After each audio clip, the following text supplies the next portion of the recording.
4 বছর নয় 111 সমর্থিত সরকারের 6 বছর পূর্তিতে জাতির উদ্দেশ্যে ভাষণ দিয়েছেন প্রধানমন্ত্রী। মন্তব্য বিএনপির স্থায়ী কমিটির সদস্য তরিকুল ইসলামের।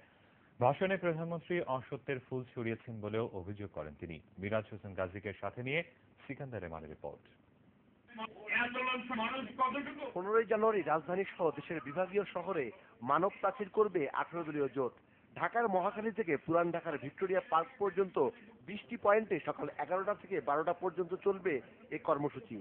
শত প্রতিকূল অবস্থার মধ্য দিয়ে আমরা ঢাকা মহানগরীতে বিগত দিনগুলিতে এই রাজপথে থেকে আমরা বিএনপি এবং 18 দল বা আগের 4 দলের সব কর্মসূচি আমরা সফলভাবে বাস্তবায়ন করেছি এবং আগামী দিনে ইনশাআল্লাহ আমরা সেই কর্মসূচি বাস্তবায়ন করে যাব। মহাদেব সরকারের 4 বছর পূর্তি উপলক্ষে প্রধানমন্ত্রীর ভাষণের তীব্র সমালোচনা করেন বিএনপি নেতারা।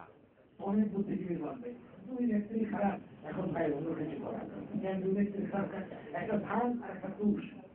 আরে এখন আমাদের তুষের কথা হয়েছে, কিন্তু 6 বছর পূর্ণ করেছে, সেটা আমাদের জাতির আশা করা যাবে বলার প্রয়োজন হয়। সেই জন্য তিনি মিথ্যা কথা মিথ্যা কথার বাবা সাজিয়ে মানুষের বিভ্রান্ত করেছে।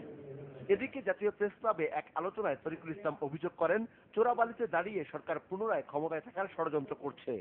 আপনি নিশ্চয়ই দেশ নির্বাচন দেশ, আপনি যদি কাজ করে থাকেন, উন্নয়ন করে থাকেন, ভালোবেসে থাকেন, অবশ্যই জিতবেন। আপনি যদি ভয় পাওয়ার কিছু নেই, তাহলে ভয়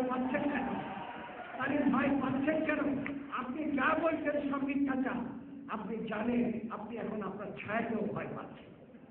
দেশের বর্তমান সংকটের জন্য সরকারকে দায়ী করে তরিকুল বলেন, দেশের সমস্যা সমাধানে ব্যর্থতার কারণেই পতন হবে এই সরকারের।